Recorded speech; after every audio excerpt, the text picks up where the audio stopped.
Welcome to the Exponential Performance Podcast. In this episode, we're going to take a look at the 4i power meter. Does EPO actually improve cycling performance?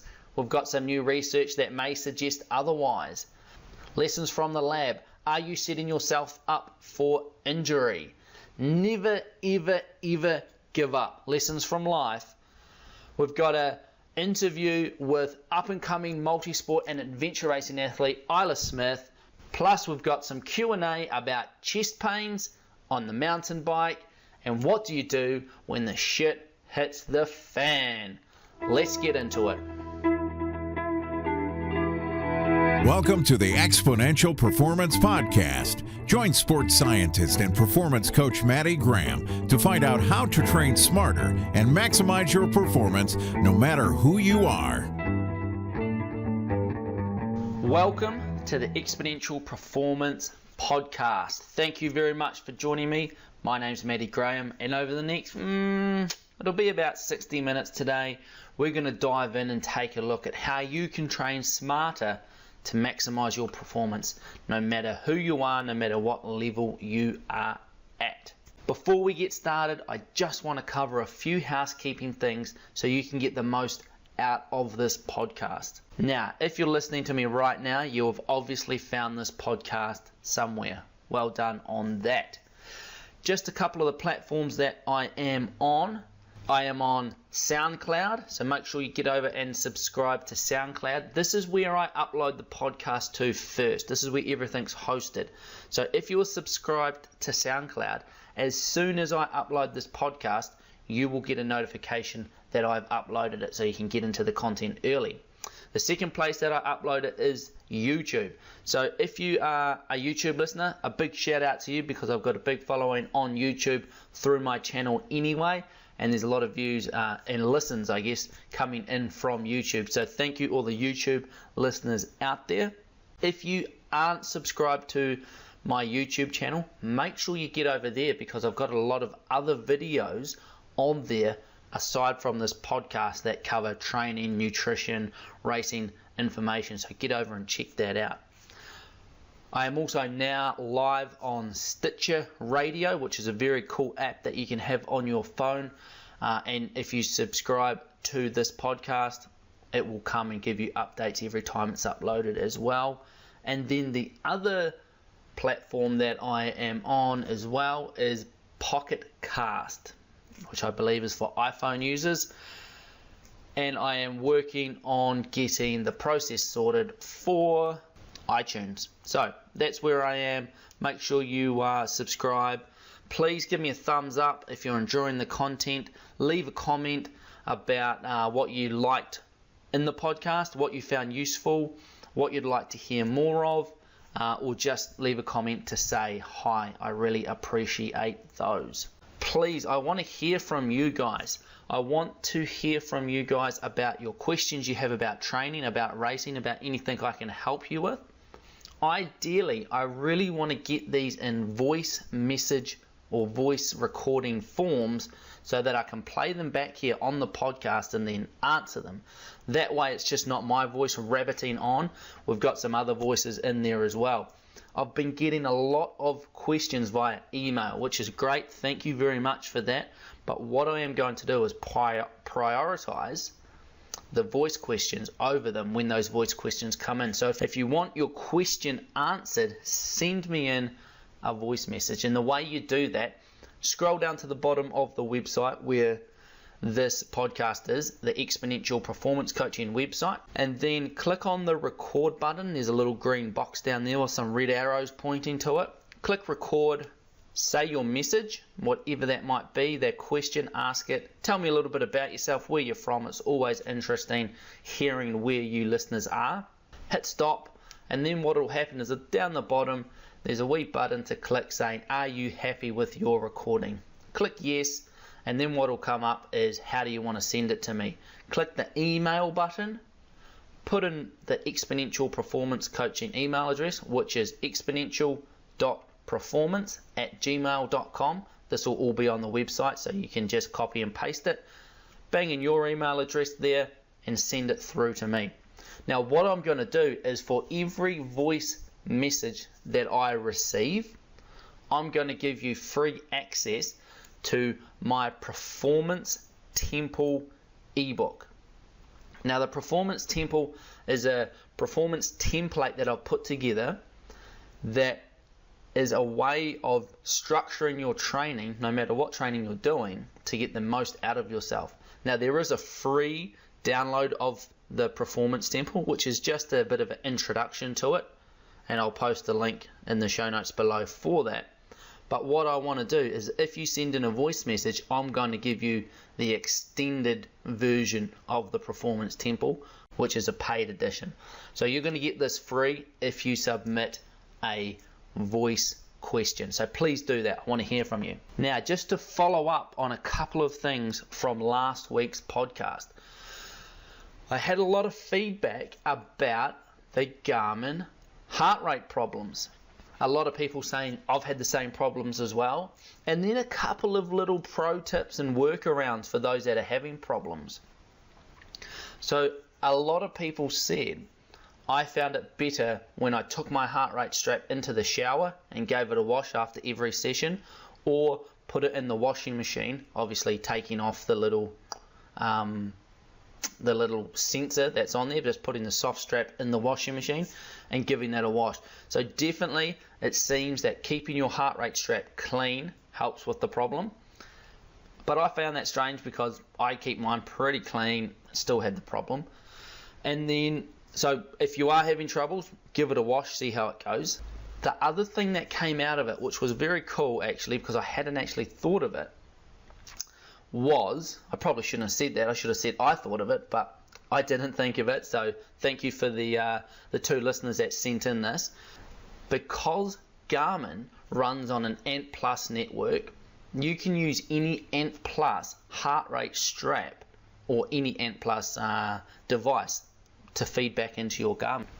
So in the situation of needing a new heart rate strap because your other one's crapped out, you can buy any of the cheaper heart rate straps that run on an Ant Plus network, and it'll still work for your Garmin.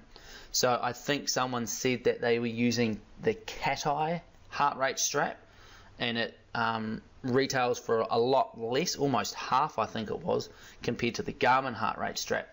So it makes it easier to replace those heart rate straps without having to fork out the cash. So thanks for those two pro tips. Give the heart rate strap a good wash on a regular basis, and two, if you're sick of buying the Garmin heart rate straps and they're always breaking on you, have a look for any other heart rate strap that runs on an Ant Plus channel. The other thing I wanted to follow up on from last week's podcast was about protein. We talked about consuming protein before bed to maximize protein synthesis while you're sleeping. And I got a question about this saying, what form should I take the protein in? I think I covered this in the podcast, but obviously it didn't get across. In the research, they used a protein drink, mixed in protein powder in a drink form and consuming that. What I would recommend is before you go to bed is to have it in drink form. And the reason I say that is that it's a lot easier for your body to digest it, because it doesn't have to break down the food that you've consumed to get at the protein and the amino acids to be absorbed. So it's going to be a lot quicker in that sense. It means you're also not going to go to bed on a full stomach, because if you're taking a lot of food before you go to bed, obviously sometimes it can sit there, you can feel uncomfortable, and you can struggle to get to sleep. So I would recommend taking it in a drink form, in a sort of a protein shake or a protein drink, just so that you don't get any GI problems, it doesn't affect your sleep, and it's more readily available to the body. So with those few things covered, let's jump into it. This week's Gear Junkie, we're going to be talking power meters. Now, power meters for cyclists are such an effective training tool. They allow you to monitor your training intensity a lot more accurately than heart rate. Power is the actual work that you're producing. Heart rate it's kind of like the rev meter of your car. It gives you an insight into what is happening, but it's not the actual work that's happening. Heart rate is also affected by many different variables, whereas power is what you see is what you're producing. One of the big problems with power meters is that they are quite expensive and seem to be out of a lot of people's price range. What I am going to do this week is I'm going to talk with Ryan Shanks, who's a keen cyclist and the host actually of the Rest Day with Mike and Ryan podcast, which is an extremely entertaining and informative podcast about all things related to fitness in the fitness industry. I'll post a link in the show notes so you can get out and check out that podcast as well if you want. But I'm going to catch up with Ryan about his new power meter. He brought a 4i precision power meter. It seems to be quite cost effective and sort of really good in terms of stacking up compared to the more expensive power meters.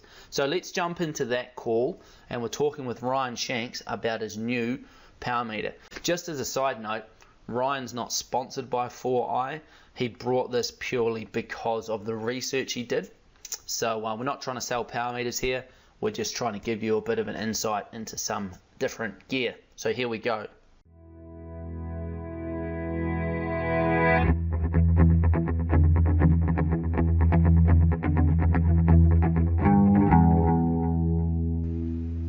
Alrighty, Shanksy, tell us about your new power meter. Man, I went with the 4i one. Basically, first of all, it was because of the price.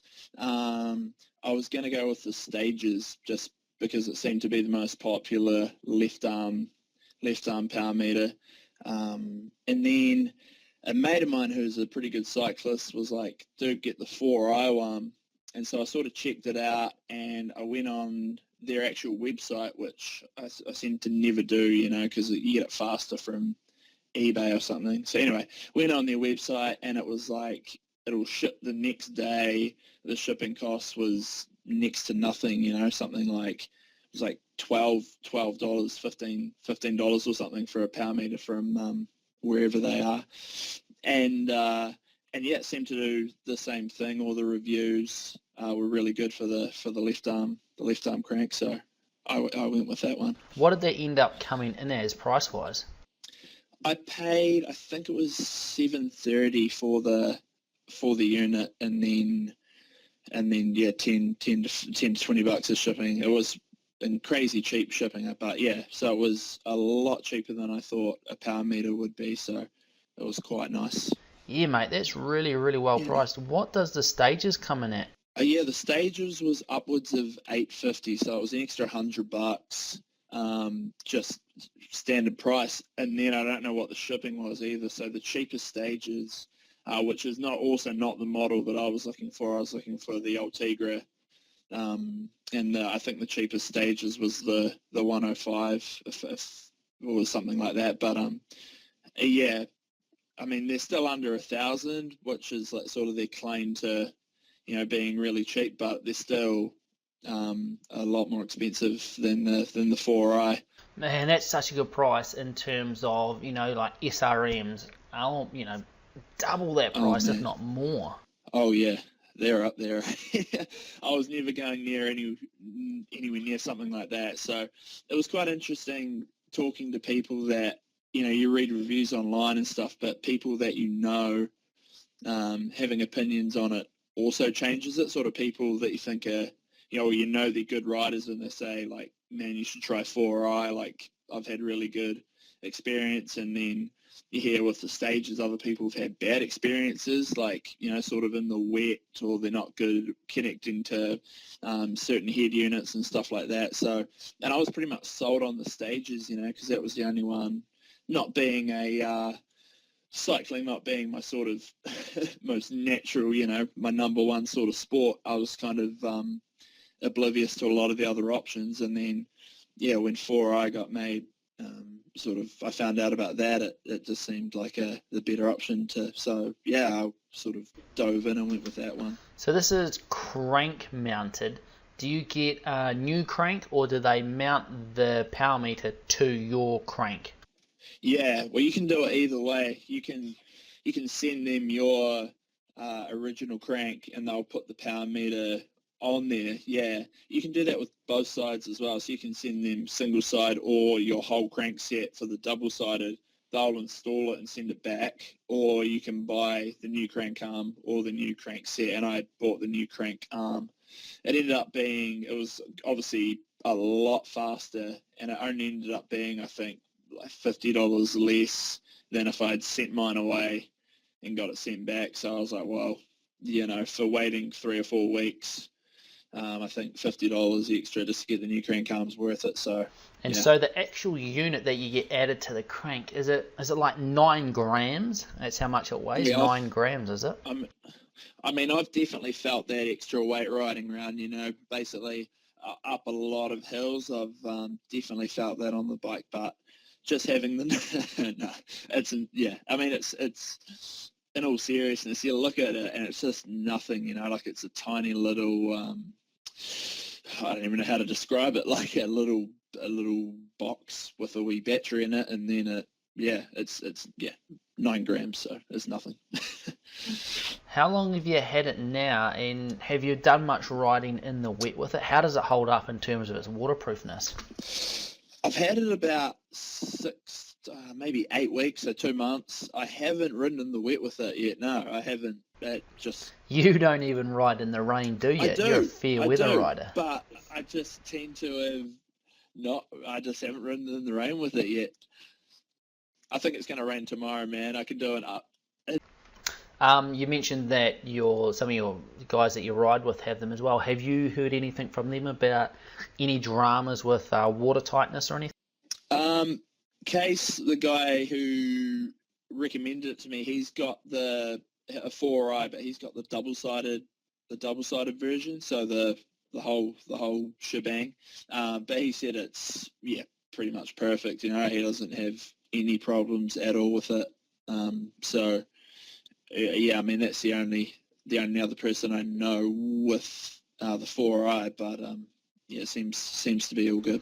I read somewhere that you need to zero it, the power meter, or calibrate it before each ride. How have you found that process? Well, I actually haven't zeroed it before each ride, and I find the readings to be pretty much where I reckon they would have been. They don't change each ride. I've forgotten a few times, because you just jump on, oh yeah, I've got power, awesome. But the zeroing process is so easy. It's basically, go into your settings on your Garmin or whatever, hit calibrate, put the crank at 6 o'clock, and then just wait for 30 seconds, and it just calibrates, and away you go. Super easy, man. It's I wouldn't have bothered with anything that was super fiddly or hard to do. So this is a left-sided only power meter, so it only measures the left side. So you miss out on comparing your right versus your left and getting that sort of comparison. Have you found that that's been much of a problem, or something that you've missed, or something that you would have wanted in a power meter? No, not for me personally, man. I think at this stage of sort of my riding, that's not the sort of marginal gains that I need at this point. Just having the power zones to work in, and basically for me, it's knowing not to go too hard, because I'll just sort of sprint around, and you wonder why you're so slow sometimes. It's because you're sort of not very efficient, but if you're riding to a power that you can, like, under your threshold pretty much, then you're going to be all good. So that split for me, not really important at all. I understand for a lot of riders it would be, but not for me. So just in general, Shanks, how have you found the power meter, the 4i precision power meter, in terms of just general overall usage? How has it changed your training? I've found it amazing, It's like one of those things where, you don't know how you sort of rode without it beforehand. You've got that data there, and you kind of wonder what you did, but if you know what you did, you looked at average speed, and you're like, I'm going 40k an hour or whatever, but having actual power, it's awesome, Like, you could be riding, like you say, in the rain against the wind, but going 10k an hour, but you're still doing your 300 watts or whatever your effort is, and you're still getting some benefit. So it's really cool to have that objective data. So it transmits on an ANT Plus or a Bluetooth network, is that right? Yeah, ANT Plus. I use it with the Garmin Edge 810, so it's a wee cycling computer.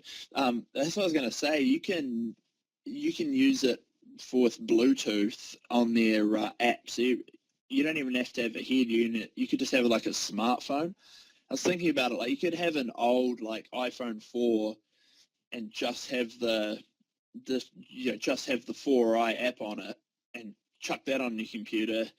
Like if you were starting from scratch, you'd almost rather get a power meter and a smartphone than a cycling computer in a lot of ways. That's a really interesting way of going about it. Definitely cuts down the cost of not having to buy, a monitor to go on your bike to get the readout if you just use that smartphone.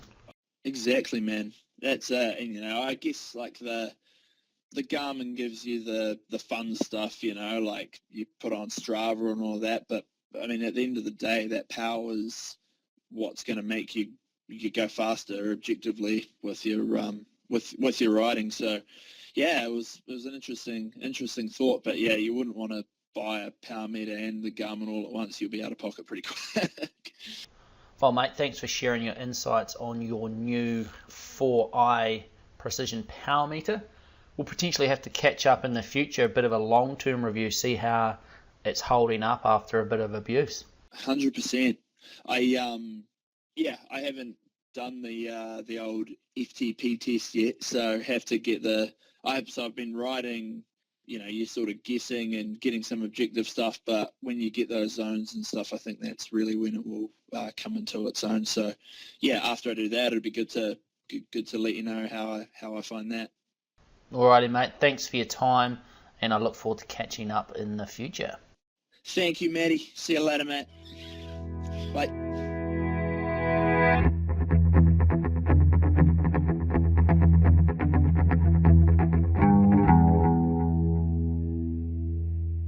So there we have it. I hope you found that wee insight into the 4i power meter interesting and helpful. If you've got any more questions about power meters, or maybe you have a 4i power meter as well, how have you found it? What's it been like? Let us know. It would be greatly appreciated. So now it's the time of the show where we jump into Myth Buster.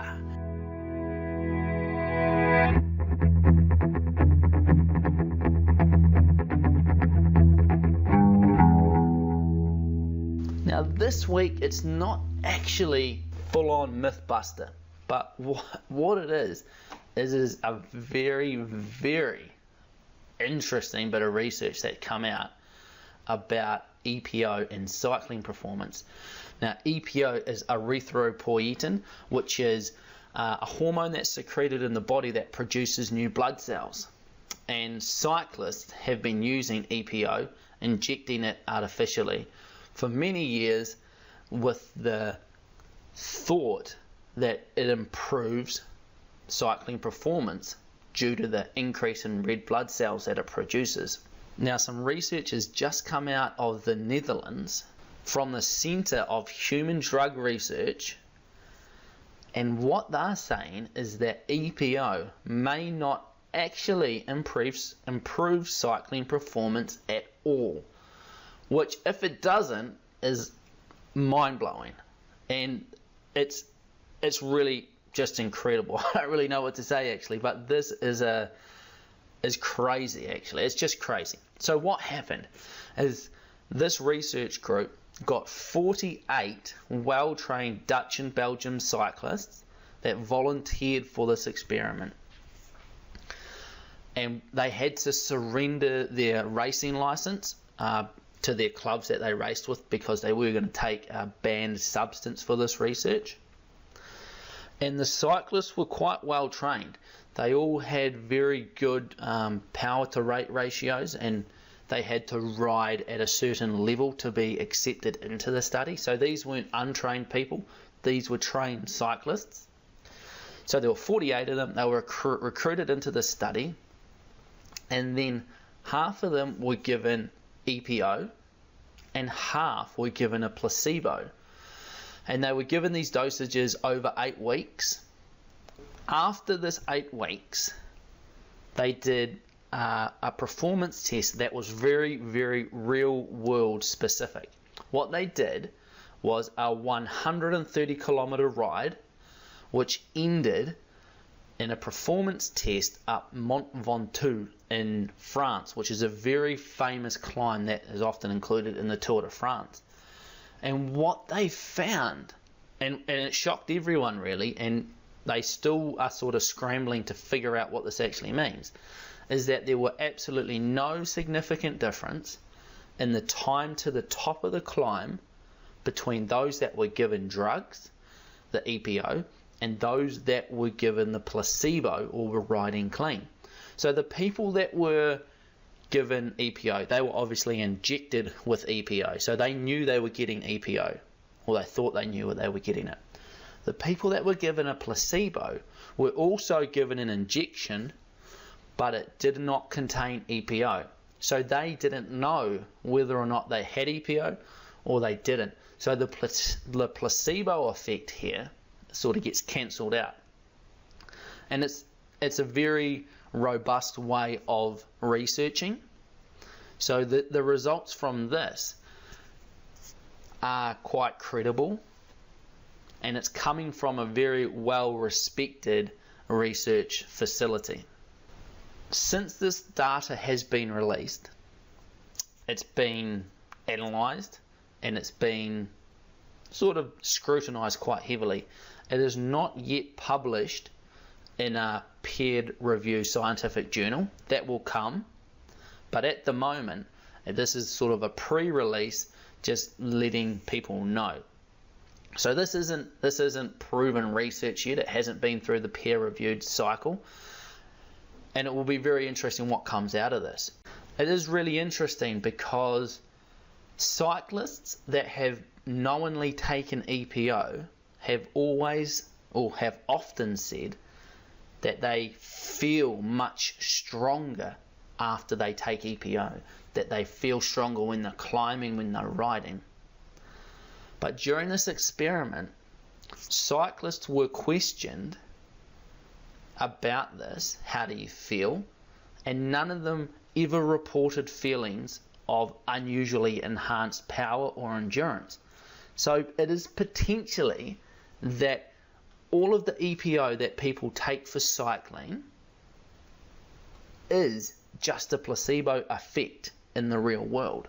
So Lance Armstrong, all of the EPO that he was taking and the other riders during the time, they felt stronger, they rode harder, but it was potentially that this was just a placebo effect, because in this controlled research there was no difference in how people were feeling, because they didn't know if they had EPO or whether they had just a placebo. So it's very, very interesting. Apparently it's the first time that this research has been conducted in such detail, because it is so expensive. Apparently it's cost about 500,000 euros to conduct this research, so it's not cheap, that's for sure. So it'll be super, super interesting, and I'm really excited and interested in this, about what comes out of this research and what flow-on effect this has and what other research comes out of this. It will be really interesting to see, is EPO actually not changing cycling performance at all? Now, I'm not saying that EPO doesn't change the amount of red blood cells that you have, because it does, and that's why they use it. But whether or not this increase in red blood cells is actually changing performance in the real world is unknown. Now, in saying all of that, this is only one experiment that's been done, and we don't know, they haven't released data or information about the dosage, the training, or how they were dosing it. So it will be interesting to see that when it comes out. So this is something I'll be watching with great interest, and I'll keep you posted as soon as I know anything more. So that was Mythbusters for today. It's not a myth that's actually been busted, but it's super, super interesting nonetheless. Alrighty, lessons from the lab. This week, we're going to take a little bit of a look at injury. And there's a couple of research papers that I want to dig into today to have a wee look at different factors causing injuries and what you can do, the lessons you can learn from these to apply to your training. So let's dig into it. Lessons from the lab.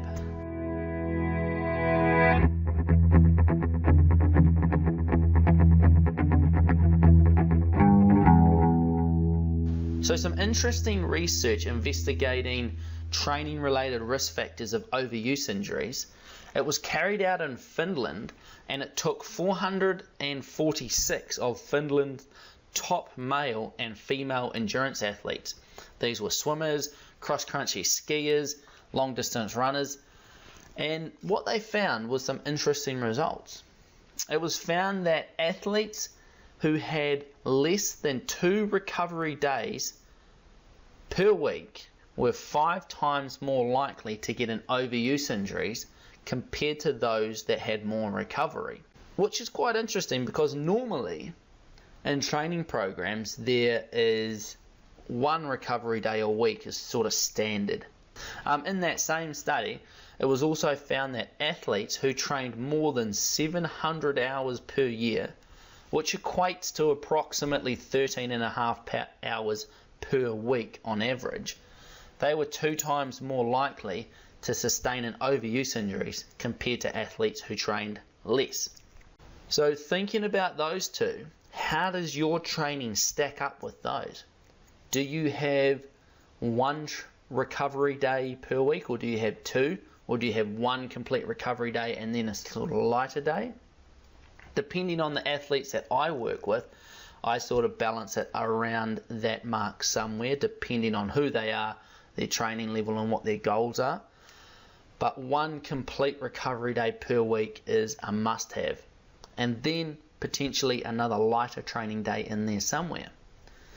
Now, in some different research, but sort of related to this recovery and injury thing as well, they looked at sleep. Now, everybody knows that sleep is very, very important, and if you don't know that sleep is very important, I'm telling you now, sleep is very, very important.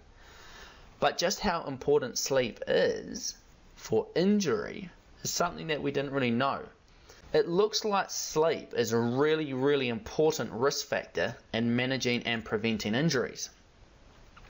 A really interesting study looked at adolescent athletes and showed that those who slept for less than 8 hours per night on average were 2 times more likely to sustain an injury than those who slept more than 8 hours. That's quite incredible in itself. So you can decrease your risk of injury 2-fold just by getting more than 8 hours of sleep each night. So if you're not clocking up 8 hours of sleep, then that would be a very, very easy and logical place to start. A lot of people get out there, have a look at, can I get compression garments? Can I take this supplement? Can I do this? Can I do that? Looking for all of these silver bullets to help improve their performance, reduce injury, make them faster. But they're not even doing the basics right. So 8 hours of sleep per night is key. You need to be getting more than that. If you're getting less than 8 hours of sleep per night, this research shows that you're 2 times more likely to get an injury. So have a think about that. How does your sleep match up? How much are you guys actually sleeping out there? Write a wee comment below. How much sleep are you getting per night on average? It'll be interesting to find out what all of you listeners are doing. So what does this actually mean for us in the real world? It's all very nice having these lab results, but what lessons can we learn from them? So the takeaway message, while these findings, I guess, are 2 research papers that are associated with injuries, They are associations, they're not causations, meaning that if you don't get enough sleep, it doesn't mean you're going to get injured.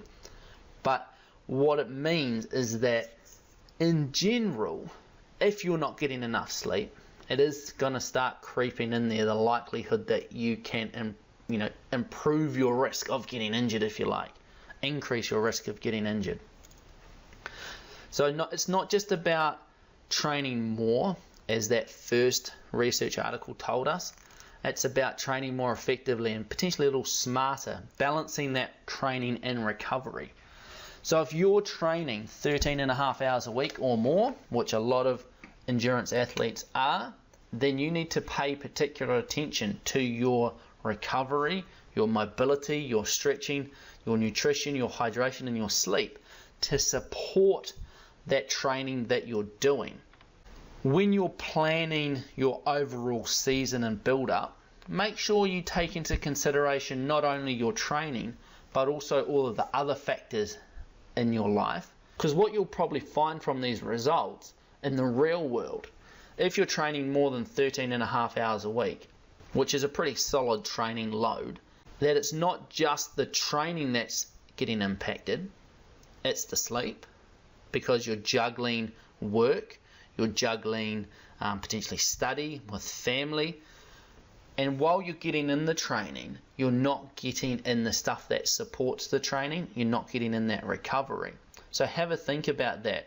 While it might not just be as clear cut as that 13.5 hours per week, or that 700 hours a year of training, it's the stuff that surrounds that, the stuff that you're not doing because you're putting in the time training.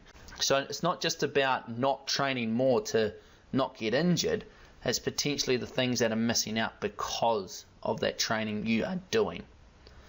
So there we have it. That is lessons from the lab for this week. Moving on, lessons from life.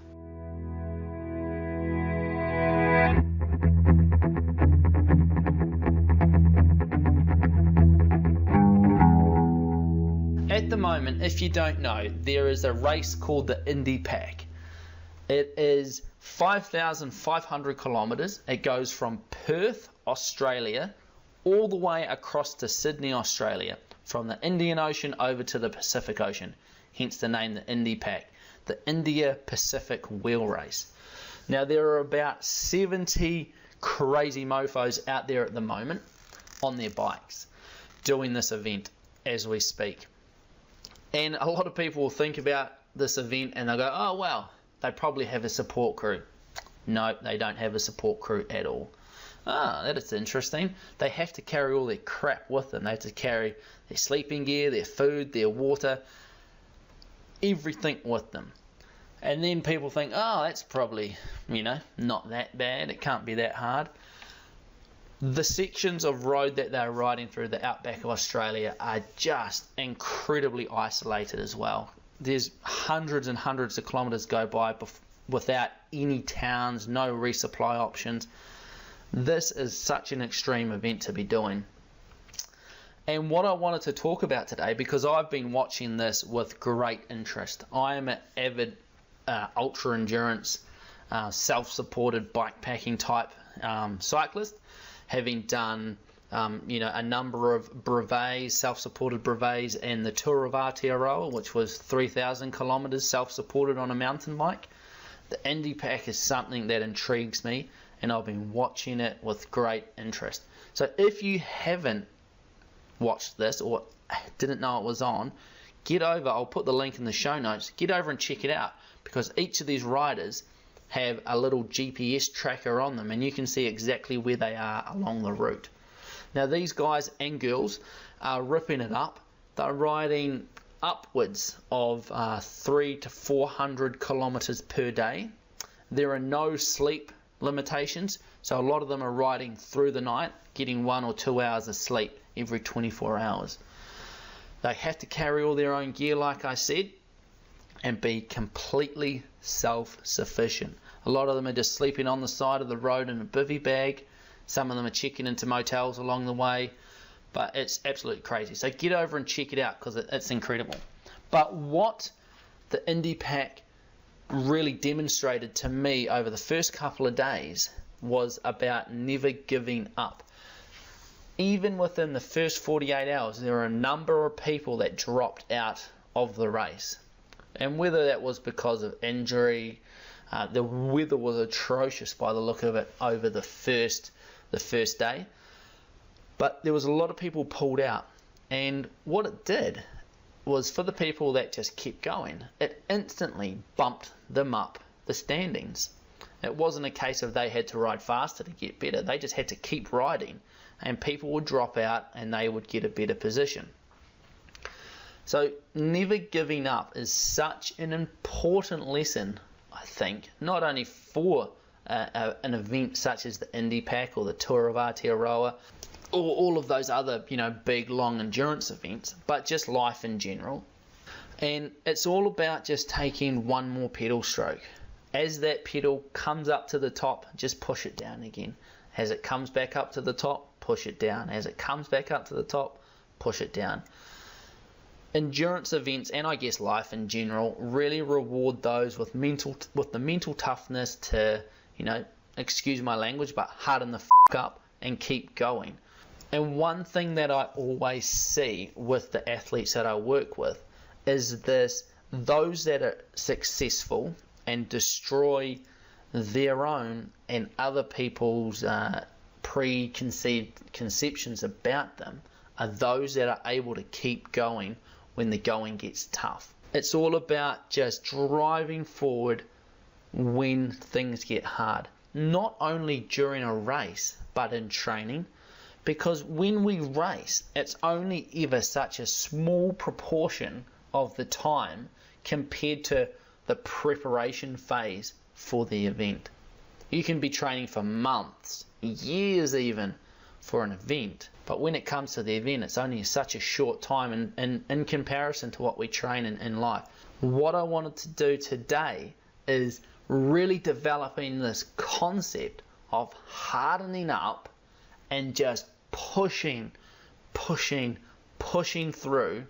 no matter what happens. And this may be in your sporting life, this may be just in day-to-day life, but whatever it is, just take one more pedal stroke, one more step, and never ever give up. I love Winston Churchill's speech that he gave.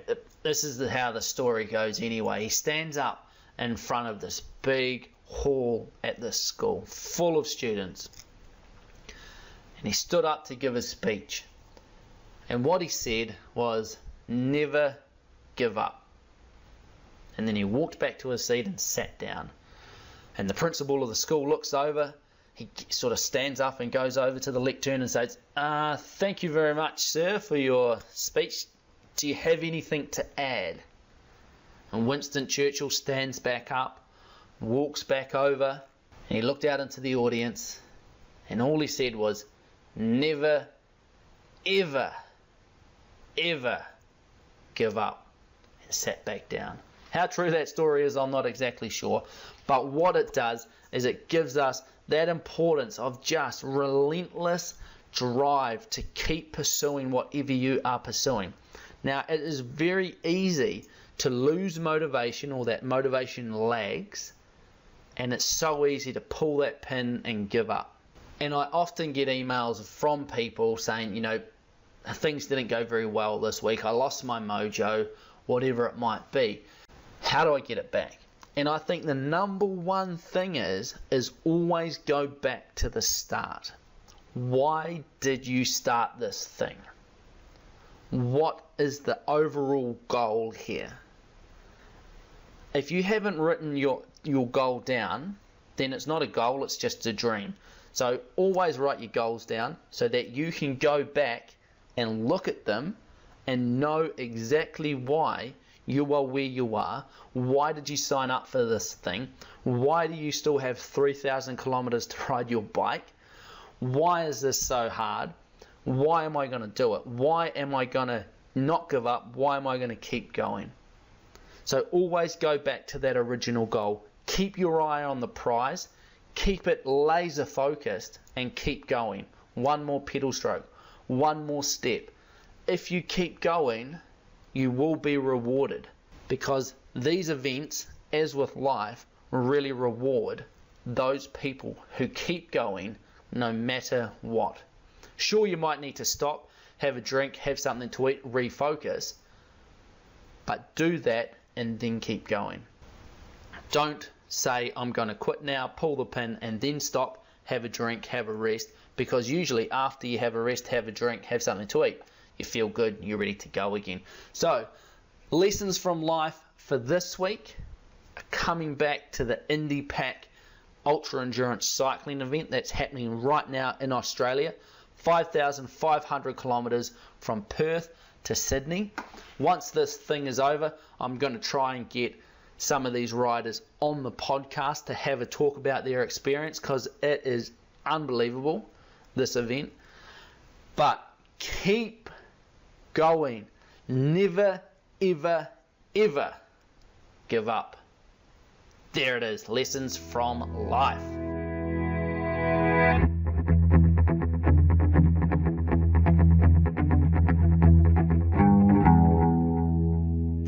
So what I've got now is a little bit of a break for you, so I don't have to keep listening to my voice. What I've got is an interview with Isla Smith. Now, she is an up-and-coming multi-sport and adventure racing athlete who placed second in last year's two-day coast-to-coast multi-sport race. Then she got called in to race with Team Seagate in the Raid, France. And Team Seagate is arguably the best adventure racing team in the world. And then this year she placed third in the women's open field at the one-day coast-to-coast, which also doubles as the World Multisport Championships. In this interview, I talk with Isla about her racing background, what it was like to race with Team Seagate, a top-level adventure racing team, and she provides you with the 5 top tips for people tackling adventure races. So here it is, interview with up-and-coming multi-sporter and adventure racing athlete Isla Smith.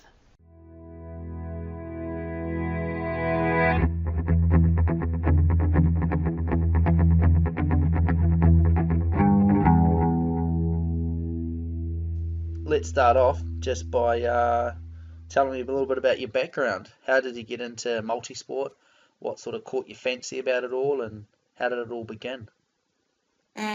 So I started out playing football from quite a young age. So I played soccer from 8 years old for 10 years. That was pretty much my life. My older brother was into doing a bit more outdoorsy things, and he got involved in the Hillary Challenge team that our high school had. And so then I started kind of getting out in the hills with him a bit, following him around, doing the odd row gain and that. And then I joined the team a few years later as well when I was old enough. And so probably the Hillary Challenge was a big thing that kind of sparked my interest for getting out in the hills and just start doing a little bit of mountain biking and that sort of thing. Nice. What does the Hillary Challenge sort of include? So it's a national competition for high school aged students where you compete in teams of 8 from your high school, so 4 girls, 4 boys, and the national competition involves 2 days of problem-solving challenges, so 1-hour problem-solving events. Then you head out on a 2-day Rogaine style expedition with big packs on and tramping boots out in Tongariro National Park, and then the competition finishes up with a roughly 6-hour adventure race. So we would train just about year round as a school team for that. That's pretty awesome. Yeah. How did you guys get on as a school team? We came 4th both the years that I did it. Mm-hmm. That's pretty hardcore, for high school students to be training year round and that sort of a competition. Yeah, definitely. It seemed like quite a prestigious competition that we took pretty seriously while we were at school. Everyone wanted to go out and beat New Plymouth, who were the reigning champions, and also my brother had just won the year before, so there was a bit of a a thing about me trying to get out there and see if I could equal that, which I never did. But That's awesome. And so that sort of naturally led you into multisport and adventure racing. yeah, that's right. So after I finished high school, I kind of decided to leave football behind. I got a bit over that and thought I'd have a crack at doing a multisport race, which I was pretty unprepared for, but I did that one and then decided that I'd like to keep doing it, and so next year I went about getting my grade 2 kayak certificate and just doing a little bit more training while I was in my first year of uni. It's a pretty good environment to have a bit of spare time on your hands to head out running and riding my bike. So yeah, that's what I did. It's not what the normal university student does, but it's No. definitely, there's a lot of spare time there to be used however you want to. Yeah, that's right. And so talk us through your first experience with the coast to coast. So coast to coast last year, so it must have been 2016, I did the 2-day event after training with yourself on a program for, we're probably working on that for about 6 to 9 months. So we went out to do the 2-day event as a bit of a kind of get a feel for the race, and plan was to kind of then go on to do the 1-day race. And it all went relatively well. I had a bit of a few hiccups in the month leading up to it, where first of all my knee got injured and I was unable to run for the last few weeks leading up to the race, which did flare up during the run and made it pretty difficult. And the other thing that happened was that I'd probably gone for a slightly more advanced kayak than I should have my first time round, and the first few pedals down the gorge were an interesting experience and involved a few swims. So getting that ironed out before race day was a fairly important thing, but it managed to all come together. I had one swim down the gorge on race day, and I had a fairly close race with Anna Barrett all race, and finished up second to her, coming about 15 minutes back, I think, from her. But all in all, it was a pretty smooth race, I felt, and I was really pleased with how it went for my first attempt at the event. Yeah, awesome. And it sort of seems that following, or not even following that, but you've had a sort of pretty rapid rise through the multi-sport circles, I guess. First time coast to coast, placing second, which is fantastic. And then last year, following the coast to coast, you were asked to race with Team Seagate, which is sort of adventure racing royalty, really. Tell us about that. Yeah, that's right. So it was very much out of the blue. I was pretty shocked to be contacted by Seagate to see if I'd like to head along over to Europe with them to have the opportunity to race with them and have, kind of experience racing at the front end of the field, and just to be able to use that as a learning opportunity to take away from as, one of New Zealand's young adventure racers going forward. So I headed over to France with Nathan, Stu and Chris, where we raced the raid in France. So that's a pretty epic race. It's a multi-day race, similar to God's Own in New Zealand. The course, I think, was about 450 kilometres, and it had 16,000 metres of vertical gain and loss, so pretty huge amount of climbing. Yeah, it's like twice of Mount Everest, isn't it? Yeah, something like that, yeah. Yeah, nice. So what did you find the hardest part of that? The hardest part of that race was probably, like I say, a huge amount of climbing involved, and also the heat. We were having 30 plus degree days. I think it was up about 35 degrees a couple of days, just racing in that heat, just trying to keep hydrated when there wasn't necessarily a lot of water out on the course either. That was pretty tough as well. I know for a lot of females, because typically racing is 3 guys and 1 female athlete in a team. Often it's quite intimidating for the females to go into that male team and feel that they're the weak link, and I know it puts a lot of females off racing. How did you feel going from, your level, which is relatively good, but then going into a world-class adventure racing team as the female athlete? How did that feel? Yeah, that's right. So often, like you say, I feel going into races, there is that feeling of pressure on you, knowing that that you are, technically going to be weaker. But the guys are really good at, telling me before the race just not to worry about that, to let them know if there's anything that they could do to help me. We, sorted out our kind of weight distribution amongst the packs before the race so that I was carrying a fair bit less than them. And they just, told me that I was, make myself feel at home in the team, and not to feel like I couldn't speak up or say anything because they're such a, well-established and successful team.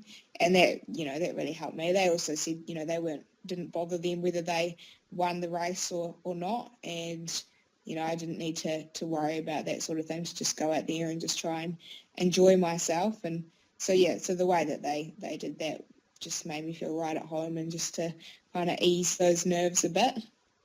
And that's super interesting to hear that, a relatively, high pressure event for such a team is so relaxed for them, whereas you hear of a lot of other teams that are nowhere in as much of a high pressure situation. It's just them going out having a good time, where it's the completely opposite approach. Yeah. Everyone's sort of hyper, competitive, and there's always team dynamics that rub people the wrong way and teams fall apart. But to have such a high-ranking team have that relaxed approach I think a lot of people could probably learn from that. Yeah, that's right, and it's probably plays a good part in their success. The success of Seagate, where to really relax, build up week, and just it's just, I think the way that they're so cohesive as a team and work so well together, and to just treat the race more like a time trial, to be honest, about how fast they can get through the course. It's probably plays a big part in them achieving so well. And how did that race pan out? Over how many days did you end up being out there? Oh, I think it was about 3.5 to 4 days. So it started off at midnight, which is a fairly unusual time for a race start. And we had a pretty quick start with an orienteering start, and then we trekked through the night and all through the next day. And there was a dark zone actually the next night, because the electric company had to send the water down the river for the rafting leg. So they had to do that for us. So at that point in time, if we were dark zone, we slept all night, and quite a large number of teams caught up during the night. We were out in front with one other French team, Nature X, at that stage. So essentially the race kind of restarted almost on the second day, which is never that great when you've been out in front to then have all of a sudden everyone back together. But from that point onwards, ourselves and Nature X pulled away from the rest of the field over what was the majority of the race, just transitioned from trek to mountain biking over quite a few stages. And then we slowly got a bit of a gap on Nature X. It was never huge. Often we would stop for a sleep, and we might see them behind us, or they might come into transition while we were leaving. But eventually, we just pulled away from them, and I think we finished about 4 hours ahead of them. So, yeah. So you definitely didn't slow the team down in any way. Oh, I hope not. That sounds awesome. I think, everyone was really pleased that we'd kind of raced a good, steady race, and been, pretty steady throughout without dropping off too badly at the end, as sometimes happens. Awesome. And then last year as well, you raced the World Adventure Racing Champion as well? Yeah, that's right. So after that, I went on to race, and at XPD, which held the World Champs in Australia with, I think we were called T7 NZ Adventure Team, which was a bit of a combination of a couple of Kiwi teams over here who had qualified from Gold Zone. Mm-hmm. How did that go? Talk us through that one. That one was definitely more of a learning experience for me. It was a slightly longer race. I think it was about 600 kilometres, but being Australia and New South Wales, a much flatter course, a faster course, and had a lot of paddling in it.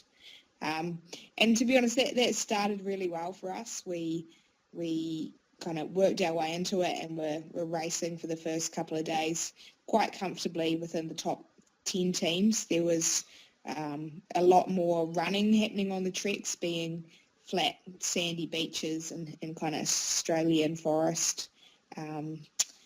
And teams were very close to each other. Often we would enter a transition, I think maybe 2 days in, heading out onto a big bike leg, and the second place team were leaving transition when we got in, and there'd be 5 or 6 teams still together in transition. And yeah, we were racing well. I quite early on had noticed that my compression sleeve was playing up a little bit on my shin, and kind of just thought I'd sort it out at the end of the trek leg and keep going for a few more hours. But by the time I sorted it out, I had a bit of inflammation occurring there. And as is the nature of an adventure race, you don't really stop much at all over the next few days, and over the course of the next 24 hours, it just got worse and worse to the point where I couldn't really bear weight on that leg anymore. And then to make matters worse, I ended up getting quite badly sick as well, whether that was from water or if it was a stomach bug that went around. I don't know. But so we ended up withdrawing from that race, which was really disappointing, and I definitely felt like I'd let myself down and let the team down, but that happens in races, so just had to learn from that one, and just push on from there. So following a little bit of a recovery time from that, it was time to start heading towards the coast to coast again. Yeah, that's right. So the plan after that was to let that inflammation heal, and then kick into a summer of coast to coast training. And so this year you stepped up to the 1 day event. Yeah, that's right. Yeah. How's that different from the 2 day from your perspective in terms of the preparation and the actual racing of it? I think there's a lot more endurance involved. The 2 day event, in terms of a multisport event, is somewhat of a sprint to some degree. It's pretty short and sharp each day of racing, whereas I think with the longest day, it's about keeping things steady all day. And I think a big thing in my preparation was doing a lot more back-to-back sessions, where I'd get out on the course and get through both the mountain run and the paddle in a day, whereas in the past for the 2 day event I'd been able to go out and enjoy just a run through Goat Pass. It didn't quite have that luxury anymore, and just backing things up just so you knew what it felt like to get on the bike after the paddle, or to sit in your kayak for 5 hours after you've been through the run. So I think that was pretty key in my preparation. Yeah, exactly. Those are two key things. Is that backing up the kayak after you've run, and then also just having that longer day in there as well. Yeah. And there's no other way you can really prepare for that, is there? No. So how did the coast to coast race pan out this year for you? So the coast to coast went really well for me this year. I felt really well prepared when I was on the start line. Everything had gone as well as it could in training, so that was a good feeling to be on the start line, feeling fit and ready to go. Got and made it into the second bunch on the bike. As it turns out, that was a relatively slow bunch ride. Things slowed down pretty quickly, and that was a bit frustrating, but I was able to just kind of sit back and enjoy the fact that I was going to be able to get onto the run with fresh legs. I think there were 2 other women in that bunch with me, and I knew that the leading women, Elena Usher and Hannah Wells, were up in the front bunch.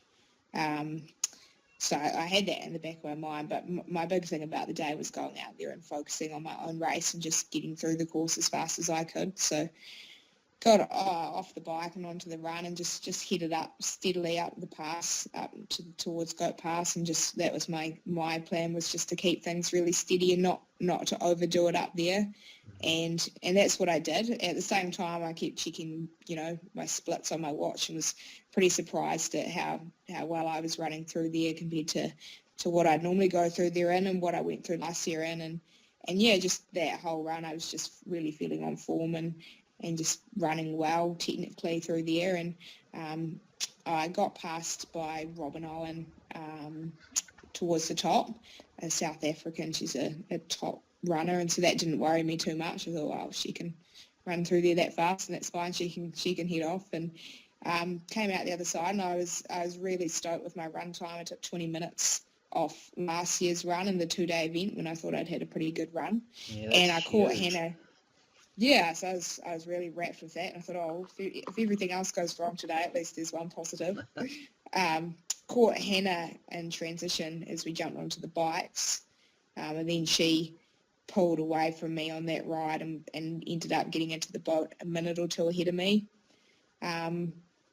So yeah, that ride went well. Got some solids on board, and then into the boat. And it was my pedal was probably the thing of the day that I felt like I could improve on the most. I probably never found my rhythm that well. I possibly didn't push myself quite as hard as I felt I could have.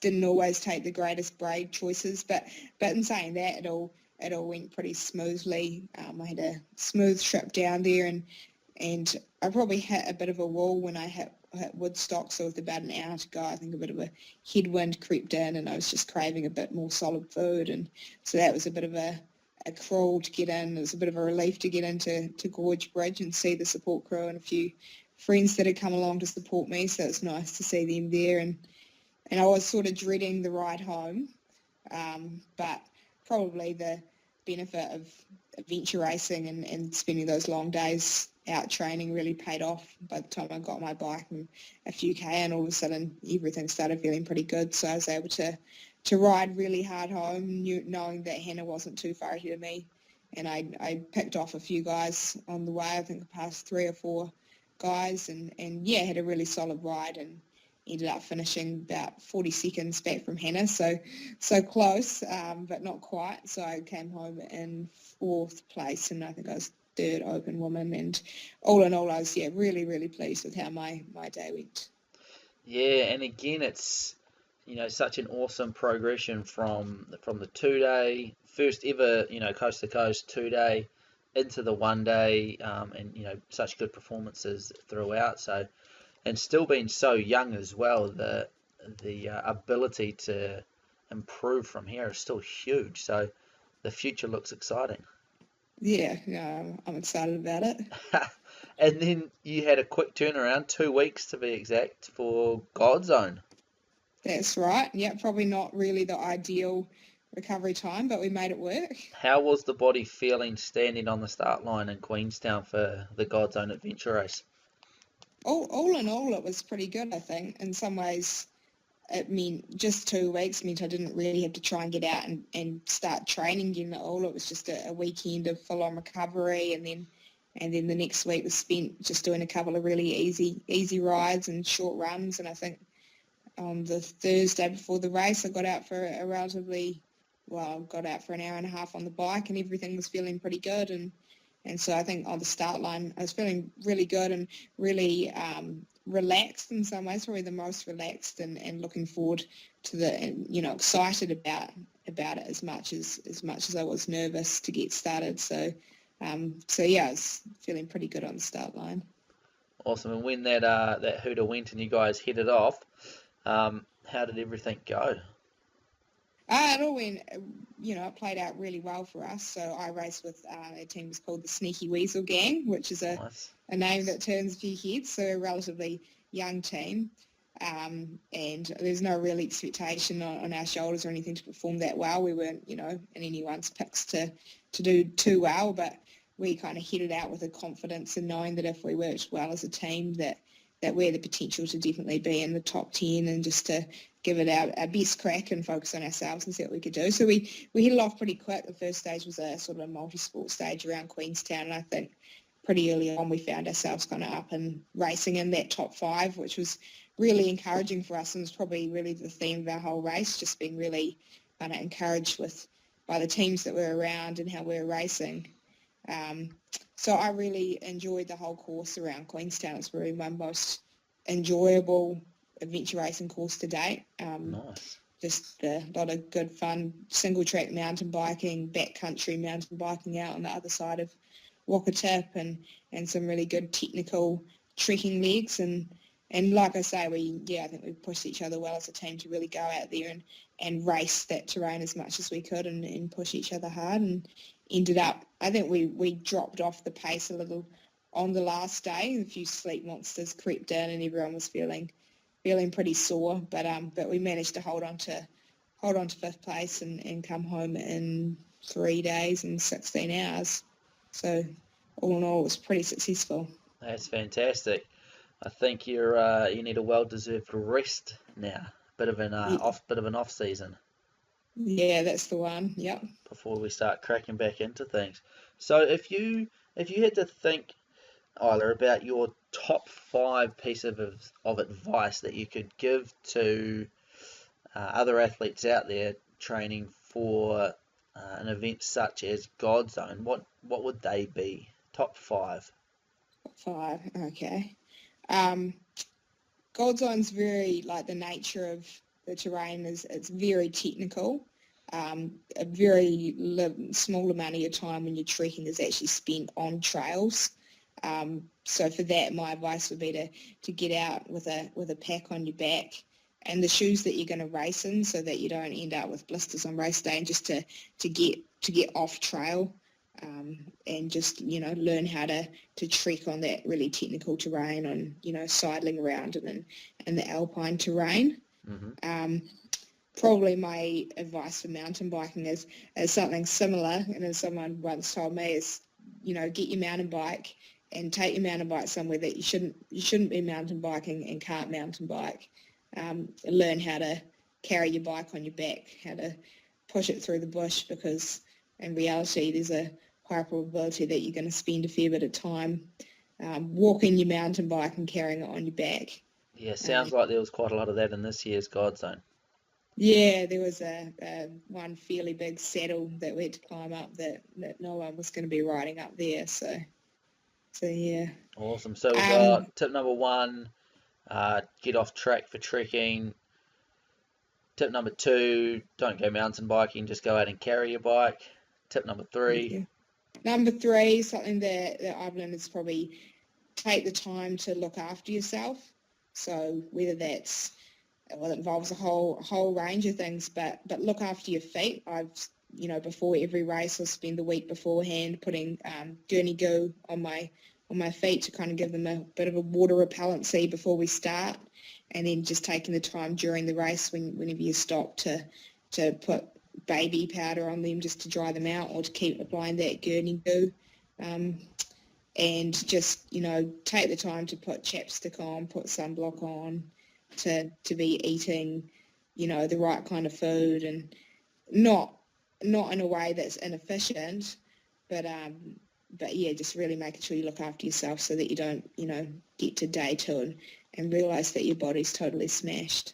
Yeah, it's definitely a case of a little bit goes a long way when it comes to self-care, doesn't it? If you just do a few little things, it doesn't really make you feel any better, but if you don't do them, man, you actually feel like rubbish. Yeah, when you start to get blisters or chafing or whatever it might be. Yeah, and I've learned that lesson the hard way, but it's all right, I know now. God, well, as long as you not keep on doing it, that's the thing. Tip number 4, what would that be? Number 4 probably be know your teammates well and be really open in communication with them. That was one thing I got from racing with Seagate, that they're really good communication lines between the team as to well, with everything, but big one being as to how they're feeling, and just to never be afraid to jump on toe or to shift gear between your team, because at the end of the day, it's, venture racing is a team sport, and it's about how fast you as a team can get through the course. So it's really important for no one to have kind of too much of an ego where to say, they can't be told or can't have someone take their pack. Everyone's going to need it at some stage, it's most likely. So to have that really good communication between everyone about that and how that's going to happen for the race. Awesome. And then what would you round out your top 5 tips with number 5? What would that be?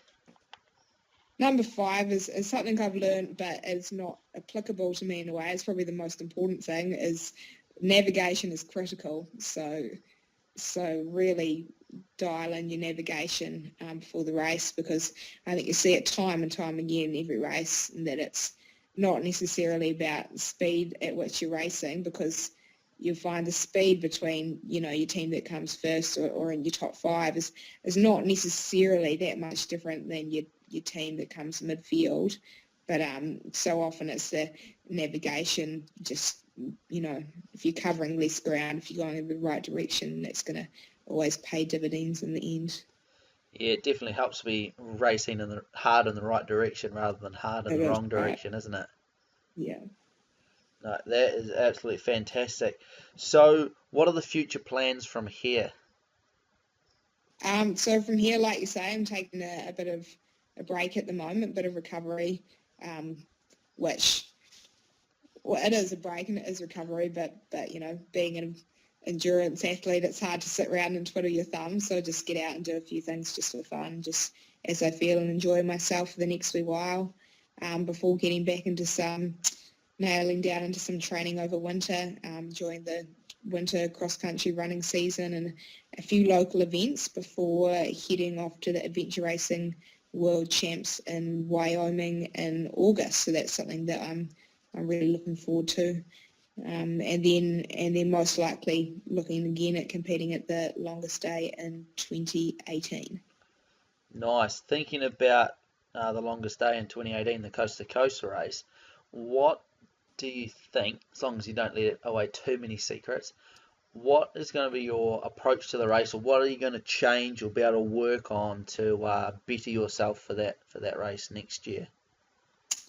I think that the paddling's a big area where I definitely had some big improvements to make. So, like you say, won't give away too many secrets, but we'll be working hard on that over the winter and over the year, and just improving every discipline as much as possible. Watch out. Watch this space. Nice. And then, obviously, this is a pretty challenging sport to take part in and compete in, and you no doubt have some sponsors and supporters that you'd like to publicly thank. Yeah, absolutely. Yep.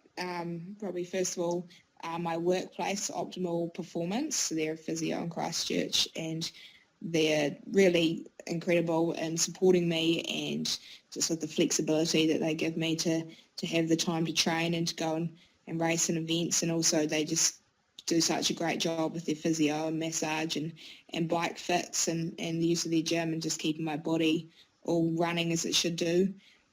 Because prior to working there and getting that, it was definitely breaking down a fair bit, and I'm feeling a lot stronger for that. So that's a big thanks to them. Nice. So what do you do there as work? I work as a receptionist, bit of reception admin of jobs. Cool. So there they've got physio, massage, and a gym, and indoor bike classes as well. And bike fitting. Yeah. Nice. So whereabouts is that?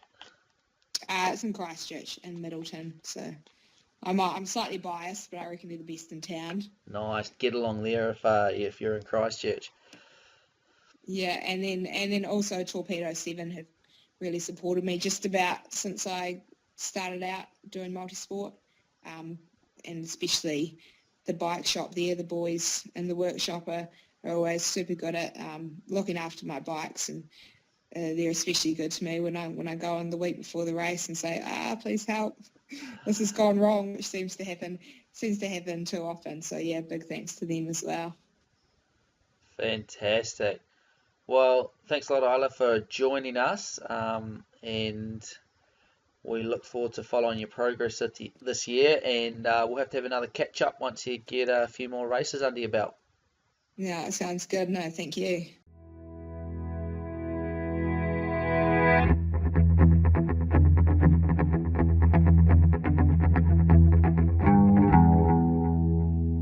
Well, I hope you enjoyed that. I thought it was really interesting, Isla talking about going into an adventure racing team as a female athlete, potentially the weak link, but how she approached it and how supportive the team was around her. I think that's such an important lesson for adventure racers out there, and especially female adventure racers, because it can be intimidating going into a team like that, but I think you can learn from it, and hopefully the team around you is cohesive and supportive to help you along the way. So, moving on from our interview, I want to just tackle some listener Q&A and wrap things up. The first question I got is, now the first question says, I am a cross-country mountain bike rider and I am 35 years old. It says I am worried about my heart rate. I have a max heart rate of 200. I love pushing the pace, but I get a sore chest sometimes. I find it hard knowing how to train my heart to be lower but still be able to push. I hope that makes sense. Well, if you're getting a sore chest pains, tightness on your chest, trouble breathing, which kind of sounds like your standard interval session, but if you are getting chest pain like you're describing and you're worried about it, I would say go and see a doctor right now. When you are an endurance athlete and you're putting your heart under stress, what can happen is that any predisposed heart conditions can start to come to the surface. If you're a normal 35-year-old going about your day-to-day business, you would probably never know that you had a heart condition. But when you push yourself physically, then heart conditions can start to show themselves. And there have been a number of endurance athletes with heart conditions, and to be fair, they probably would never have known that they had them if they were just your normal Joe Blogs in your street.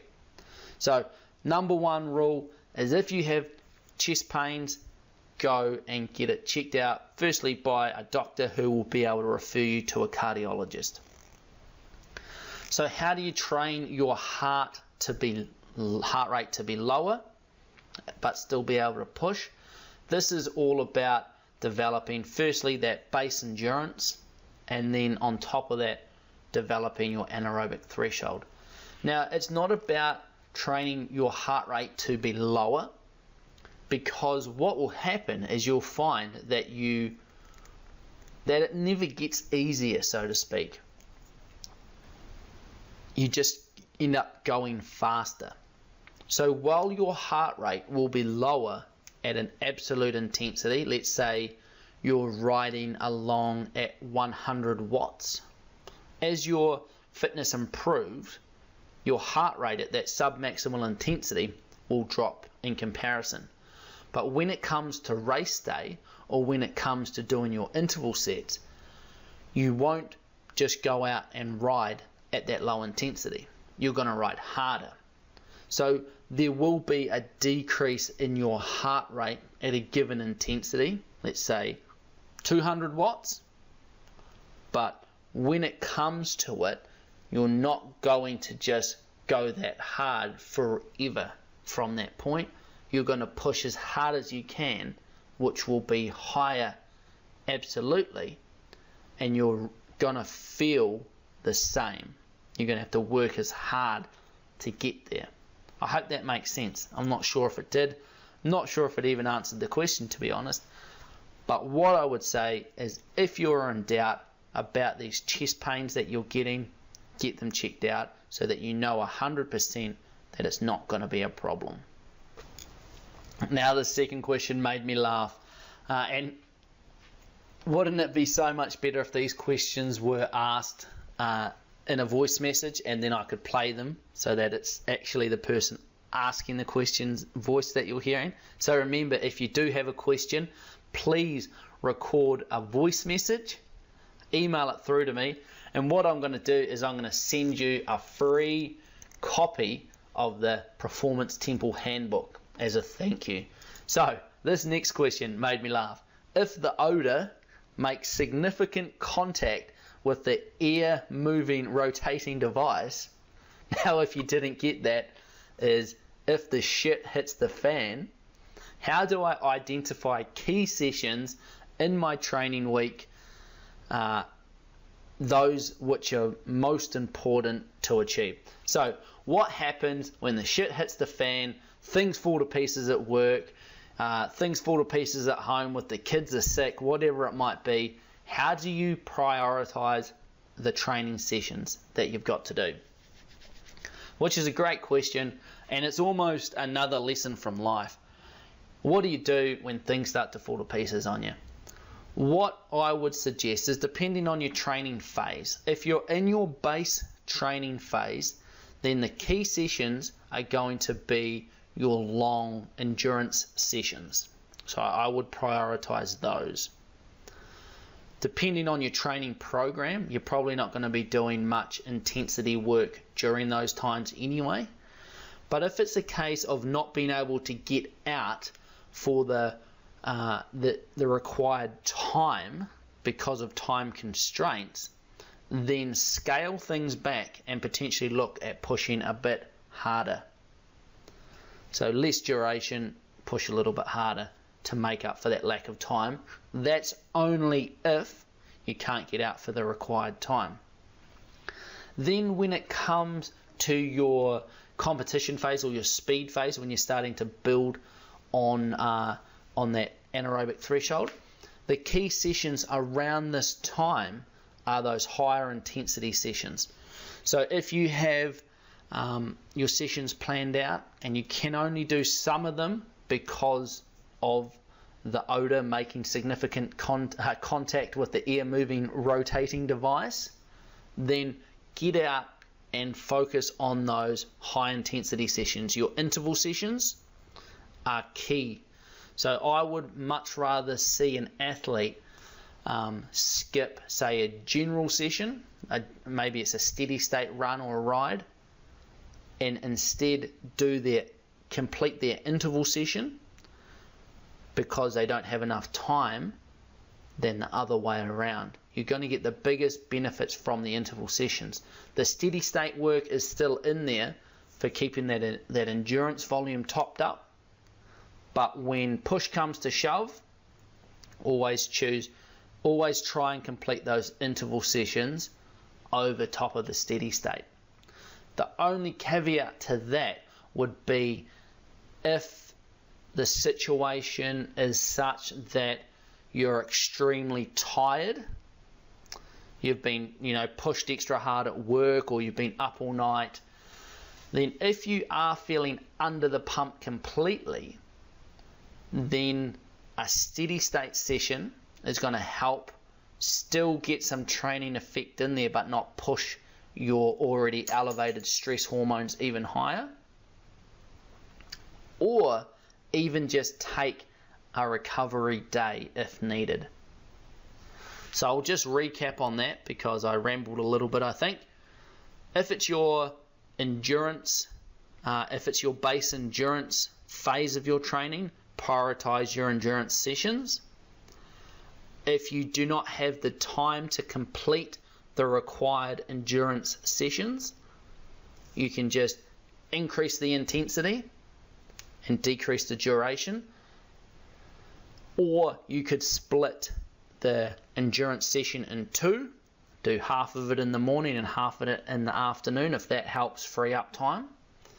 During your speed phase, always prioritize your higher intensity speed interval sessions, whatever you want to term them as, because these are what's going to give you the biggest benefit during that training phase. However, if you're feeling extremely run down, under the pump, getting sick, whatever it might be, then it's okay to scale back those higher intensity sessions, prioritize the steady state work, or even just take a complete recovery day to help balance out those stress hormones. So I hope that makes sense. When the shit hits the fan, that's what you need to do. So there you have it. I hope that information was beneficial to you and that it helps you improve your training and your performance going forward. Like I said, please hit the like button, give this a thumbs up. Please leave a comment below. What did you enjoy? What would you like to see more of? And if you have a question, please send me a voice question so that I can play them and then answer your questions.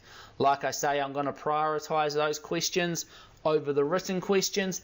And if you send me through a voice question, I'm going to send you out a free copy of the Exponential Performance Temple Handbook, the extended version, as a way to say thank you. So get out there, train hard, but most importantly, train smart.